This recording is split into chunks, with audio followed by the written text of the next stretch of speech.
Le coup de tocsin. Le coup de tocsin avec Pierre-Yves Rougeron, juriste spécialiste en intelligence économique, directeur de la revue Perspective Libre et président fondateur du Cercle Aristote. Bonjour Pierre-Yves Rougeron.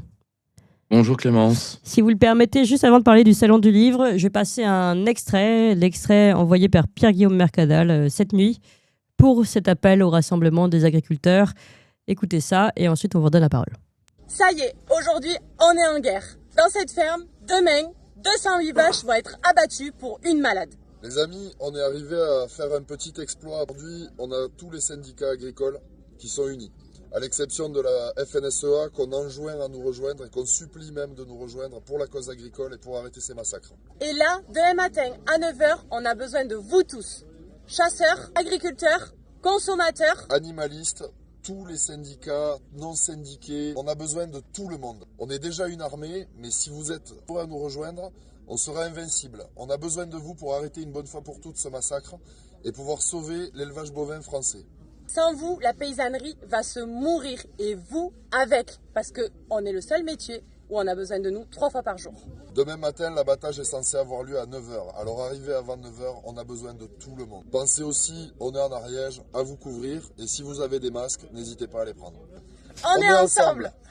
Voilà, je voulais relayer cet appel et Pierre-Yves Rougeron, si vous pouvez le relayer de votre côté ensuite, eh bien, il y a un maximum de monde, et je sais que vous êtes très concerné aussi par le sujet, un maximum de monde autour de cette ferme, je rappelle, de Moriscou à Les Bordes-sur-Arize en Ariège, avec un nouvel abattage qui est prévu à 9h. Et évidemment, Tocsin suit l'affaire. Nous sommes sur le coup, c'est pour ça que nous permettons de reparler du sujet régulièrement dans toutes les chroniques et tous les rendez-vous.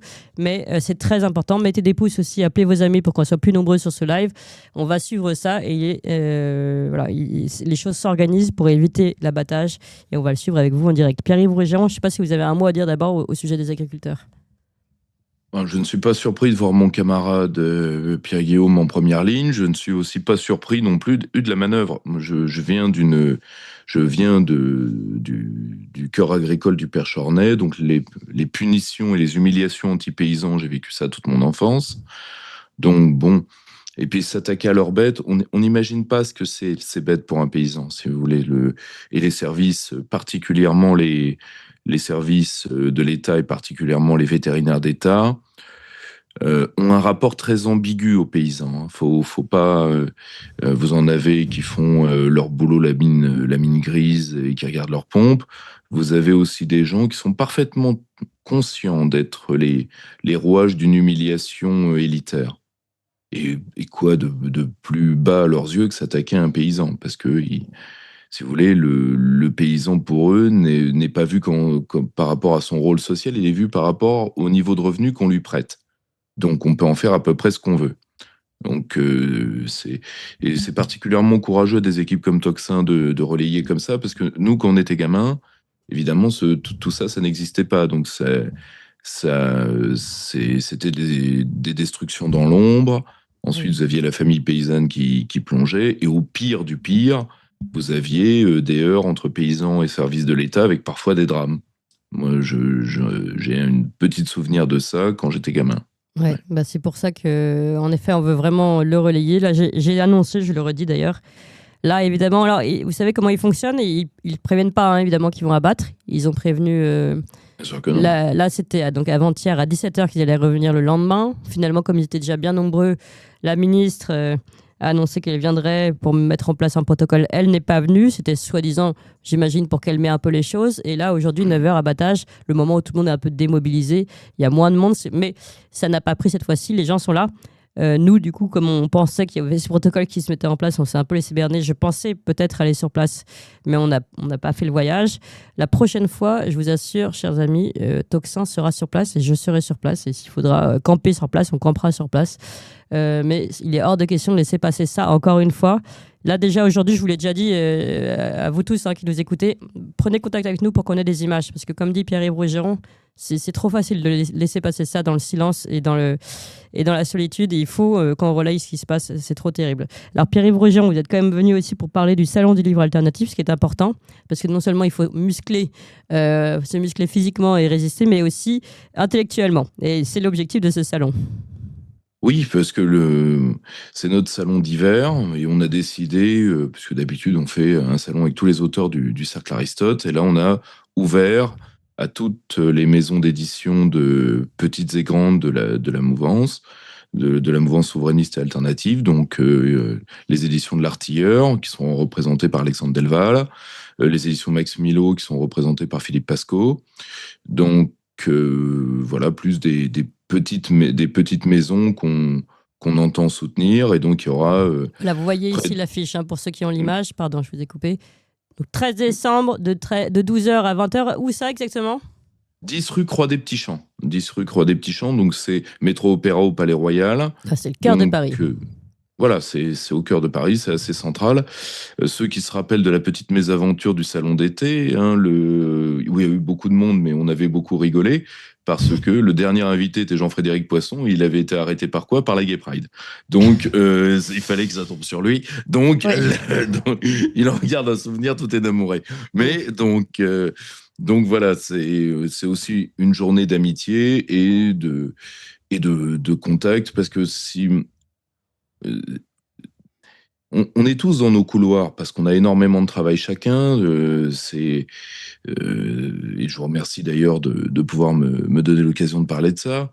On a tous, en plus, des vies plus ou moins chargées, des vies de famille chargées. Notre camarade Nicolas peut en parler, vu qu'il vient de voir, pour le meilleur, alourdir la sienne. Et donc, il y a peu de lieux finalement où on se croise tous. Et quand on se croise, on est plutôt content de se croiser, mais on se croise pas si souvent que ça, en dehors des plateaux, en dehors du boulot. Et donc, c'est des journées qui marchent quand même relativement bien. On en fait 2 par an. Et comme on voyait que les gens étaient contents, on a décidé d'ouvrir à nos camarades, et donc et avec nos auteurs comme Jacques Sapir, comme Jacques Sapir ou d'autres. Voilà, là on est une vingtaine d'auteurs, donc des gens que de Toxin vous connaissez bien, mon camarade Bessonnet, plus toute une partie de la jeune génération d'auteurs, parce que là je termine les publications pour Noël. Là, tous ceux qui veulent aller voir sur cerclearistote.fr sont les bienvenus. Là j'en ai publié 13 cette année, dont une moitié c'est leur premier bouquin, parce qu'il faut pousser, il faut aider les jeunes pousses. Ouais. Voilà.